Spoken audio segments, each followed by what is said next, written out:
नमस्कार, स्वागत है आपका महानदी क्लासेस में। इस वीडियो में हम बात करेंगे वर्ष 2022 में सीजी व्यापम के द्वारा जितने भी परीक्षा लिए गए और उन सब में इंग्लिश के जितने भी प्रश्न आए उन सभी प्रश्नों के बारे में हम इस वीडियो में चर्चा करेंगे। तो चलिए वीडियो की शुरुआत करते हैं। देखते हैं आज का पहला प्रश्न, जो कि लेखापाल एवं कनिष्ठ लेखापाल भर्ती परीक्षा से लिया गया है। पहला क्वेश्चन है, चूज द करेक्ट प्रीपोजिशन, और यहाँ पर सेंटेंस दिया है I am worried dash the exam, यानी यहाँ पर हमको प्रीपोजिशन भरना है। इन आएगा, ऑन आएगा, अबाउट आएगा या ऑफ आएगा, तो कौन सा प्रीपोजिशन यहाँ पर आएगा।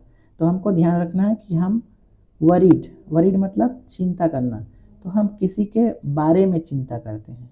तो यहाँ पर ऑप्शन नंबर सी इसका राइट आंसर हो जाएगा। I am worried about the exam, यानी मुझे परीक्षा के बारे में चिंता है, तो ऑप्शन सी इसका राइट आंसर है। यहाँ पर हम इसके डिटेल आंसर भी आप पढ़ सकते हैं कि क्यों इसको लिया गया है। बढ़ते हैं क्वेश्चन नंबर 2 की तरफ। क्वेश्चन नंबर 2 है, choose the correct indirect form. यहाँ पर हमको इनडायरेक्ट फॉर्म चूज़ करना है। डायरेक्ट इनडायरेक्ट स्पीच होता है। तो यहाँ पर सेंटेंस दिया है, Ramesh asked me did you see the hockey match on television last night. तो इसका हमको इनडायरेक्ट फॉर्म चूज़ करना है। यहाँ पर ए दिया है, Ramesh asked me whether I saw the hockey match on the television the earlier night. B है, Ramesh asked whether I had seen the hockey match on television the earlier night. C है, Ramesh asked me did I see hockey match on television the last night. और D है, Ramesh asked whether I had seen hockey match on television the last night. तो अब हमको इसका answer देना है। तो हम क्या करेंगे, देख लेते हैं आंसर क्या है। Option B.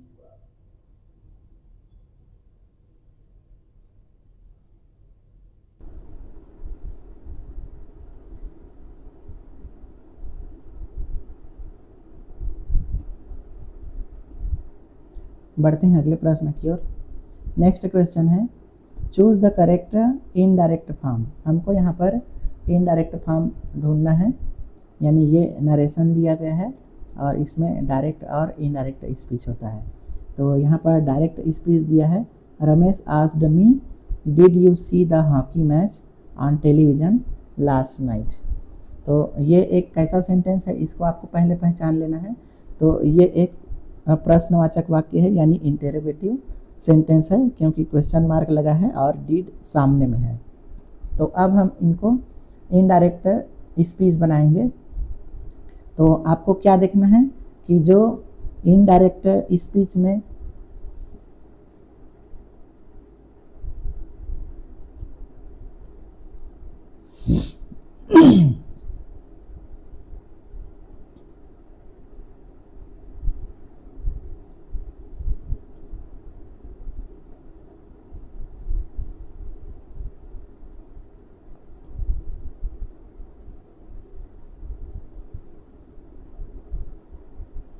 बढ़ते हैं अगले प्रश्न की ओर। बढ़ते हैं अगले प्रश्न की ओर।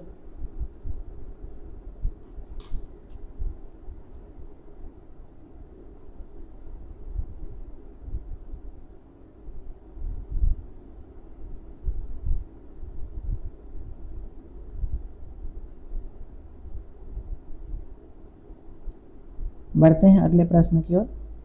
अगला क्वेश्चन है, चूज़ द इनडायरेक्ट फॉर्म। यहाँ पर हमको इनडायरेक्ट फॉर्म चूज़ करना है।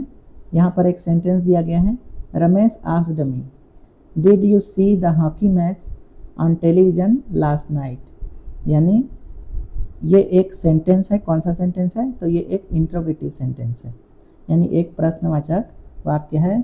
रमेश ने मुझसे पूछा कि क्या तुमने लास्ट नाइट पिछले रात टेलीविज़न पर हॉकी मैच देखा।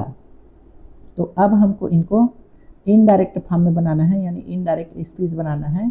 तो इनडायरेक्ट स्पीच कैसे बनता है, तो जो भी प्रश्नवाचक सेंटेंस रहता है उसमें क्या होता है, इफ़ या वेदर लगता है।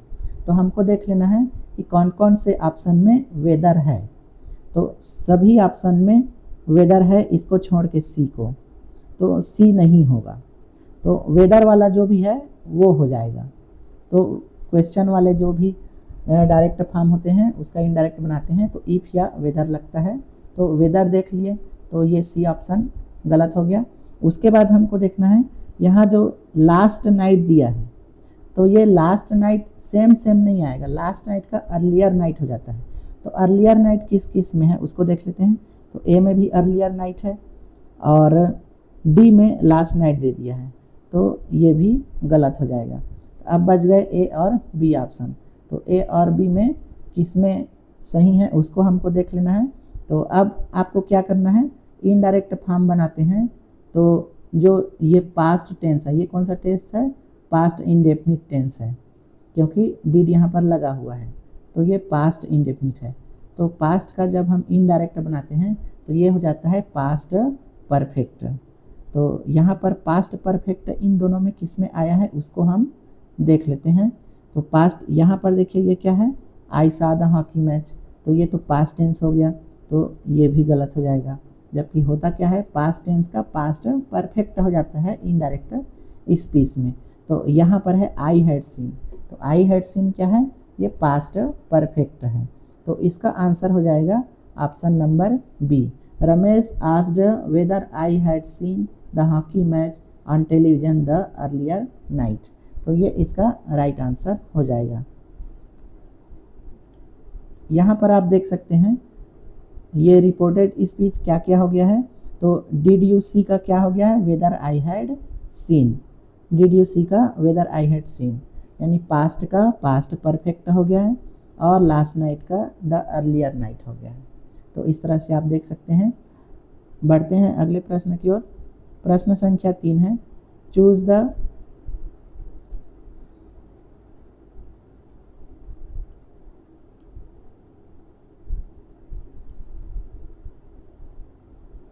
बढ़ते हैं अगले प्रश्न की ओर। प्रश्न संख्या 3 है, choose the correct option, there is blank cat in blank garden. यहाँ पर आपको आर्टिकल भरना है, 2 आर्टिकल भरना है, किसमें क्या आएगा।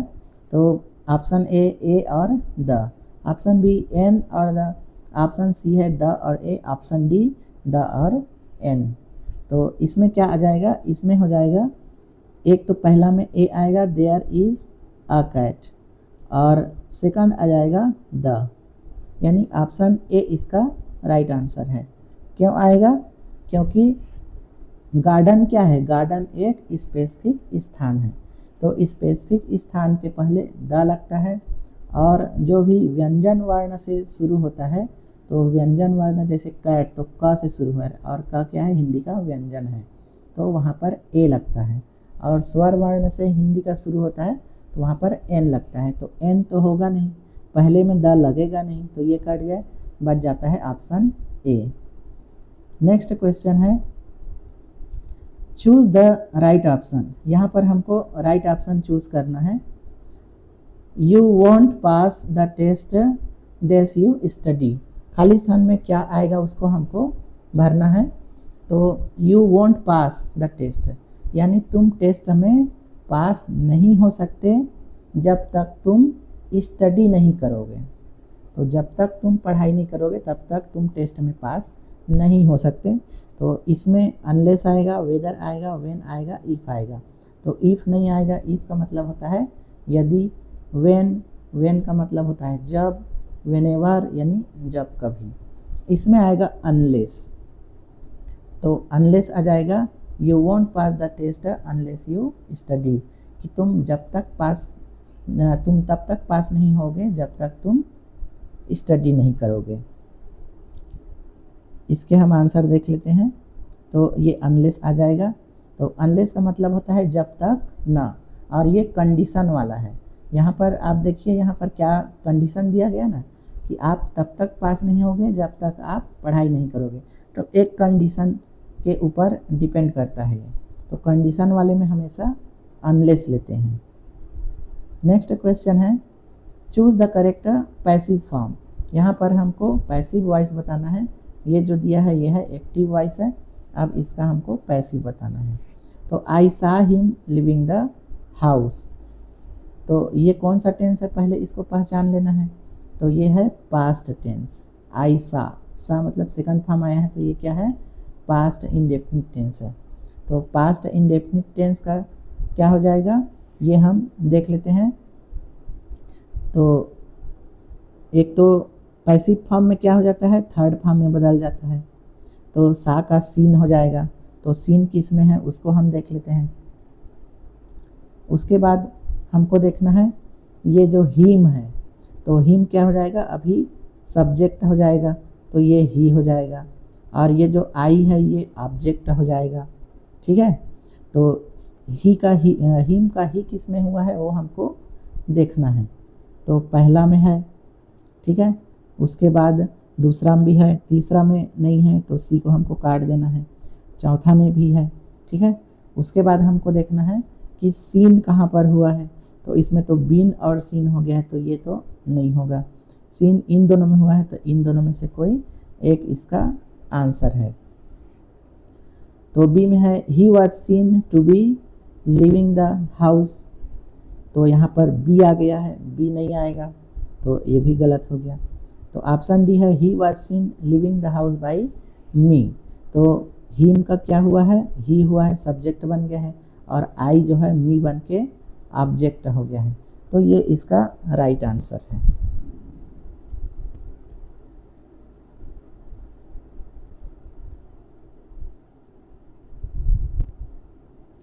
बढ़ते हैं अगले प्रश्न की ओर। इसका आप देख सकते हैं एक्टिव से पैसिव कैसे हुआ है। I saw him leaving the house, अब पैसिव क्या हुआ है, he was seen leaving the house by me. यानी पहले का मतलब है कि मैंने उसको घर जाते हुए देखा, और उसका पैसिव वॉइस क्या हो जाएगा कि मेरे द्वारा घर जाते हुए वह देखा गया। नेक्स्ट क्वेश्चन है चूज़ द करेक्ट एडवर्ब। यहाँ पर हमको करेक्ट एडवर्ब भरना है, यानी क्रिया विशेषण भरना है। एडवर्ब क्या होता है, क्रिया विशेषण होता है। सीमा, फिर यहाँ खाली स्थान, sleep in the afternoon, she considered it a waste of time. तो आपको सेकंड वाले पढ़ लेना है, she considered it a waste of time, यानी वह क्या मानती है, तो वह मानती है कि यह वेस्ट ऑफ टाइम है। क्या वेस्ट ऑफ टाइम है, तो स्लीपिंग, दोपहर में सोना वेस्ट ऑफ टाइम है। तो अब यहाँ आपको बताना है कि सीमा यूजुअली स्लीप इन आफ्टरनून, यानी सीमा जो है रोज़ सोती है दोपहर में। बी है ऑफन, कभी कभी सोती है दोपहर में। सी है समटाइम्स, कभी कभी सोती है। या नेवर, कभी नहीं सोती। तो जब सीमा कह रही है या सीमा मानती है कि दोपहर में सोना समय की बर्बादी है, तो वो नहीं सोती होगी तब तो ऐसा मानती है। तो इसीलिए ऑप्शन डी इसका राइट आंसर हो जाएगा कि सीमा नेवर स्लीप इन आफ्टरनून। सीमा दोपहर में कभी नहीं सोती, इसीलिए वह मानती है कि यह वेस्ट ऑफ टाइम है। तो ऑप्शन डी इसका राइट आंसर है। नेक्स्ट क्वेश्चन है choose the correct option of the phrase. ये फ्रेज दिया है टू कीप वंस टेम्पर। तो टू कीप वंस टेम्पर क्या है, ये इडियम एंड फ्रेसेस दिया गया है, और आपके किसी भी एग्जाम्स में इडियम एंड फ्रेसेस आता है, यानी मुहावरे और लोकोक्ति। तो ये इंग्लिश के मुहावरे लोकोक्ति है, टू कीप समवंस टेम्पर। तो इसका आंसर क्या हो जाएगा ये हमको देखना है। तो टेम्पर मतलब क्या होता है, गुस्सा यानी आपा, ठीक है। तो अपने आपे को क्या करना है, कीप रखना है, अपने आपे को काबू में रखना। तो इसका क्या मतलब हो जाएगा, टू बिकम एंग्री। तो एंग्री तो नहीं होगा क्योंकि हम अपने गुस्से को, अपने आपे को काबू में रख रहे हैं। सेकंड हो जाएगा टू प्रिजर्व वंस एनर्जी, यानी एनर्जी बचाना, तो ये भी नहीं है। सी है to be in good mood, तो ये हो सकता है क्योंकि आप अपने आपे को अपने कंट्रोल में रखें, इसका मतलब कि आप अच्छे मूड में हैं, गुस्सा नहीं कर रहे हैं। और डी है टू बिकम हंग्री, तो भूखा होना, ये भी नहीं है। तो ऑप्शन सी इसका राइट आंसर है, टू कीप वंस टेम्पर, यानी अपने आपे को अपने काबू में रखना, इसका मतलब है गुड मूड में होना। तो C is the right answer. Next question यहाँ पर देख लेते हैं, 2 इडियम फ्रेजेस इसी से बन जाता है। टू लॉस वंस टेम्पर, तो लॉस यानी खोना, यानी आप अपने काबू से, अपने टेम्पर से बाहर जा रहे हैं, यानी अपना आपा खो रहे हैं। तो इसका मतलब हो जाएगा टू बिकम एंग्री। तो आपा खोना यानी गुस्सा होना, और अपने आपे को काबू में रखना, इसका मतलब है कि शांत रहना या अच्छे मूड में रहना। नेक्स्ट देखते हैं, to choose the correct spelling, correct spelling को चूज़ करना है। तो यहाँ पर इसका आंसर है ऑप्शन नंबर सी, एमेच्योर दिया गया है। देख लेते हैं एमेच्योर का क्या होता है स्पेलिंग, AMATUR। तो यहाँ पर आपको कन्फ्यूज़न क्या करेगा, ये वाला EU वाला। तो आपको आप याद रख लेना है, एमेच्योर में EU लगता है, पहले E आएगा उसके बाद U आएगा। तो सी इसका राइट आंसर है। 9 नंबर का क्वेश्चन है, वन वर्ड सब्स्टिट्यूशन ऑफ। यहाँ पर सेंटेंस दिया है, इसका वन वर्ड सब्स्टिट्यूशन बताना है। Person who does not believe in the existence of God, यानी ऐसा व्यक्ति जो भगवान के एग्जिस्टेंस को नहीं मानता है, नॉट बिलीव। तो जो भगवान के अस्तित्व को स्वीकार नहीं करता उसको क्या बोल देते हैं, नास्तिक, यानी उसको कहा जाता है एथीस्ट। ऑप्शन बी इसका राइट आंसर हो जाएगा। थीस्ट क्या होता है, जो गॉड के एग्जिस्टेंस पर बिलीव करता है वो थीस्ट है। और हेरेटिक क्या होता है, तो ये भी देख लेते हैं। और फैनाटिक क्या होता है ये भी देख लेते हैं। तो यहाँ पर इसको एक एक करके मैंने लिखा हुआ है। तो थीस्ट का मतलब जो गॉड पे बिलीव करता है, एथीस्ट जो गॉड पे नॉट बिलीव करता है। और हेरेटिक क्या होता है, one who hold unorthodox religious views, यानी ये विधर्मी बोल सकते हैं इसको। हेरेटिक मतलब विधर्मी, जो अपरंपरागत धार्मिक विचार रखता है, तो इसको बोलते हैं विधर्मी। और फेनाटिक, फेनाटिक का मतलब होता है हठ धर्मी। एक्सेसिवली जेलस, तो एक्सेसिवली जेलस मतलब जो बहुत ज़्यादा उत्साही है, हठी है, उसको बोलते हैं फेनाटिक। तो इसको भी आपको याद रखना है। अब नेक्स्ट क्वेश्चन है, choose the correct antonym of the word terrible. यहाँ पर वर्ड है टेरिबल, तो यहाँ पर जो वर्ड है वो है टेरिबल। तो टेरिबल का हमको एंटोनिम यानी विलोम शब्द ढूंढना है। तो देखिए, फ्राइटनिंग पहले तो जान लेना है टेरिबल का मतलब क्या है। तो टेरिबल का मतलब होता है भयानक, ठीक है। और ऑप्शन ए है फ्राइटनिंग, फ्राइटनिंग का मतलब होता है डरावना। तो डरावना और भयानक ये तो सिनोनिम हो गए, तो ये आंसर नहीं है। फिर है हॉरिबल, हॉरिबल मतलब भयंकर। तो टेरिबल और हॉरिबल ये दोनों भी सिनोनिम हो गए, ये भी नहीं होगा। ऑप्शन सी है स्कैरिंग, स्कैरिंग का मतलब होता है डराने वाला, तो ये भी डरावना ही है। तो टेरिबल यानी भयानक और स्कैरिंग डरावना, तो ये भी सिनोनिम हो गए।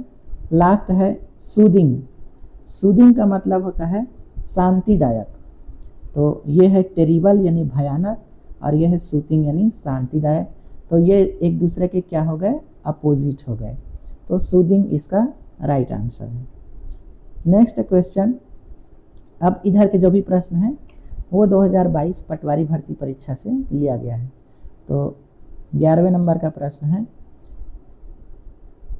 द प्राइम मिनिस्टर लिव्स, यहाँ पर खाली स्थान है, क्या आएगा प्रीपोजिशन वो भरना है, 10 डाउन स्ट्रीट। तो यहाँ पर देखिए आपको आंसर भी दिख रहा है। 10 डाउन स्ट्रीट क्या है, तो 10 डाउन स्ट्रीट एक स्पेसिफिक जगह है, ये एक स्पेसिफिक एड्रेस का नाम है। तो जहाँ पर स्पेशल एड्रेस या स्पेसिफिक जगह का नाम आ जाता है वहाँ पर लगता है 8। तो ऑप्शन बी इसका राइट आंसर हो जाएगा। इन का मतलब में होता है, तो ये जब बड़े जगह के बारे में हम जिक्र करते हैं तब इन लगाते हैं, स्पेसिफिक जगह नहीं। जैसे कि मैं मुंबई में रहता हूँ, तो आई लिव इन मुंबई, तो मुंबई क्या है, बहुत बड़ा जगह है। अब मुंबई में कहाँ रहता हूँ ये नहीं बताया हूँ, ठीक है। तो जब बड़े जगह का जिक्र होता है तो इन लगता है, और जब स्पेसिफिक मुंबई के किसी गली मोहल्ले में रहता हूँ तो वहाँ पर 8 लग जाएगा, ठीक है, जैसे जुहू में रहता हूँ मुंबई के, तो वहाँ पर 8 हो जाएगा। आई लिव्स एट जुहू इन मुंबई, इस तरह से होगा। ठीक है, तो ये समझ गए आप 8 कब लगता है, इन कब लगता है। अब हम देखते हैं next question, passive form.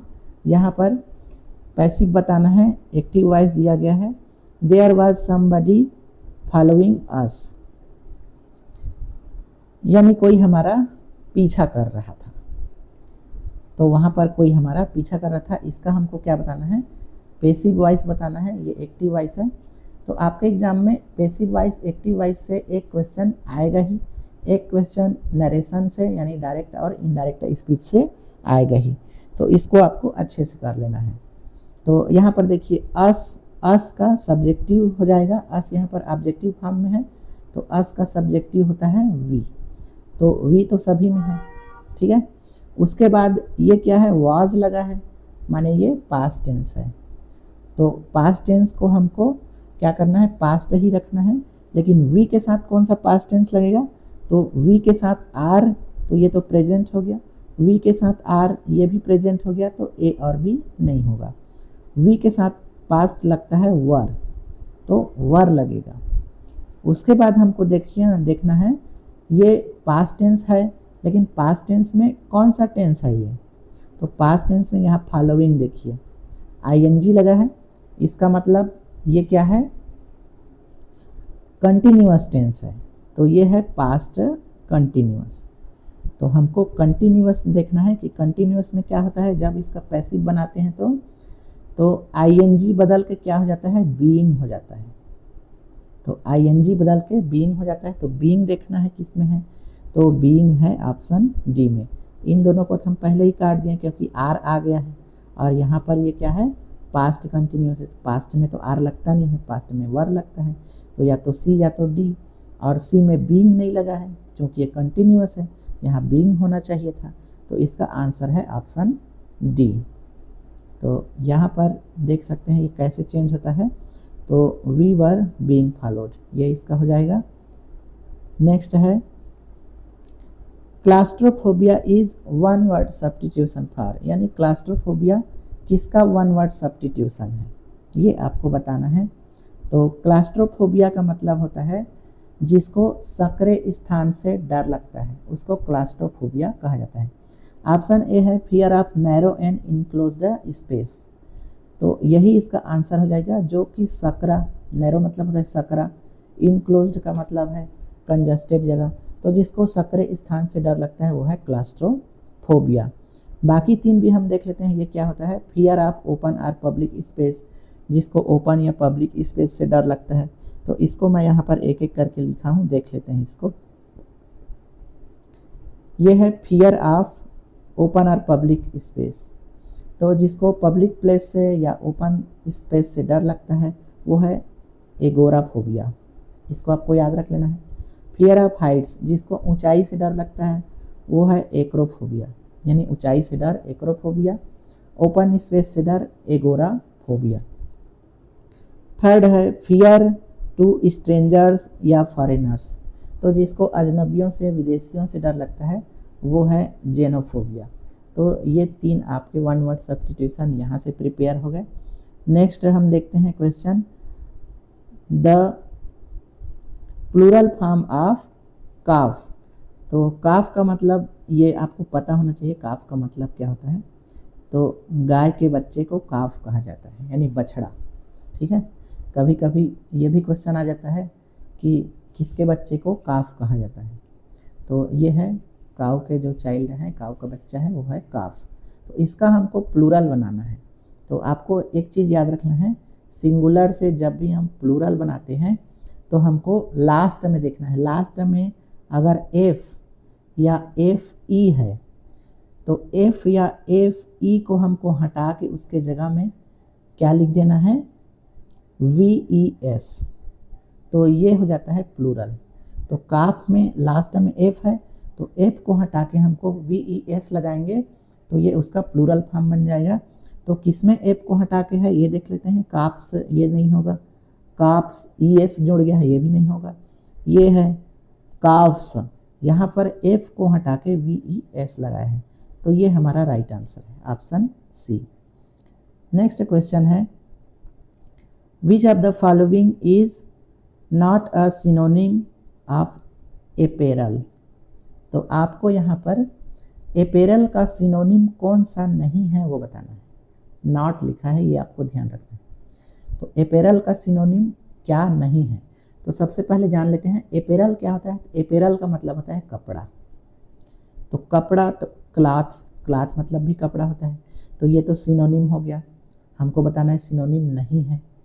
Attire, attire का मतलब होता है पोशाक। तो पोशाक और कपड़ा दोनों एक ही चीज़ हो गए, तो ये भी इसका आंसर नहीं है। सी है ओबियस। ओबियस का मतलब जाहिर सी बात, ठीक है।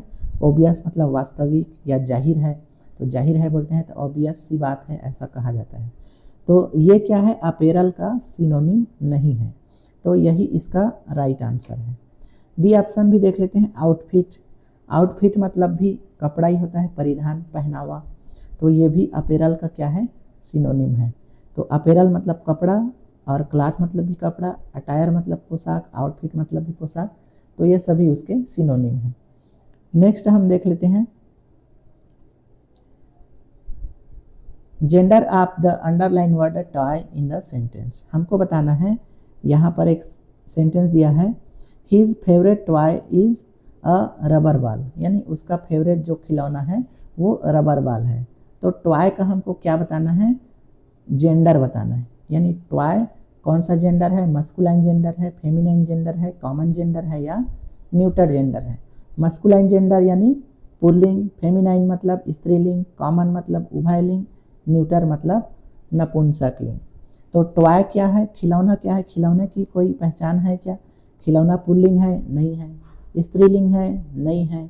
दोनों है, स्त्रीलिंग पुल्लिंग दोनों है, ये भी नहीं है। तो खिलौना क्या है, न्यूटर जेंडर है। कोई भी जो वस्तु है, लकड़ी, कोयला, खिलौना, ये सब क्या होते हैं, न्यूटर जेंडर होते हैं, जिसमें कोई जीव नहीं होता है। जो निर्जीव चीज़ है वो सभी क्या है, न्यूटर जेंडर है। तो ये न्यूटर जेंडर है, टॉय, ऑप्शन डी इसका राइट आंसर। बढ़ते हैं नेक्स्ट क्वेश्चन की ओर। यहाँ पर आप इसके डिस्क्रिप्टिव आंसर भी देख सकते हैं। नॉन लिविंग ऑब्जेक्ट्स यानी जो निर्जीव होते हैं वो सभी क्या होते हैं, न्यूटर होते हैं, जैसे टॉय, बॉल, चेयर, ये सब। नेक्स्ट क्वेश्चन है, टू गेट इन या इन टू समवंस हेयर। तो गेट इन समवंस हेयर या get in to someone's hair, तो ये भी क्या है, इडियम एंड फ्रेजेस है, इसका हमको मीनिंग बताना है। तो to get in someone's hair, इसका मीनिंग होता है किसी को अनावश्यक परेशान करना, तंग करना, परेशान करना, बार बार क्वेश्चन पूछकर या बार बार उसे चिढ़ाकर, इसको कहा जाता है to get in someone's hair, यानी किसी के बाल में घुसे रहना, ये आप मान सकते हैं, ठीक है, शाब्दिक अर्थ है। तो देखते हैं परेशान करना किस ऑप्शन में है। ऑप्शन ए है, continuously annoy someone by always being near him asking question, यानी किसी के समीप में होकर उसको प्रश्न पूछ के उसको एनॉय कर देना, इरिटेट कर देना, ठीक है, ये इसका आंसर हो सकता है। अगले ऑप्शन को भी पढ़ लेते हैं तो हमको कंफर्म हो जाएगा कि कौन सा बेटर ऑप्शन है। बी है, have a fixed idea in once mind, तो ये तो नहीं होगा। सी है, master the method of doing something, यानी किसी को करने का मास्टर होना, एक्सपर्ट होना, तो ये भी नहीं है। डी है, make oneself a part of something started by others so as to get some of the phrase, तो ये भी नहीं है।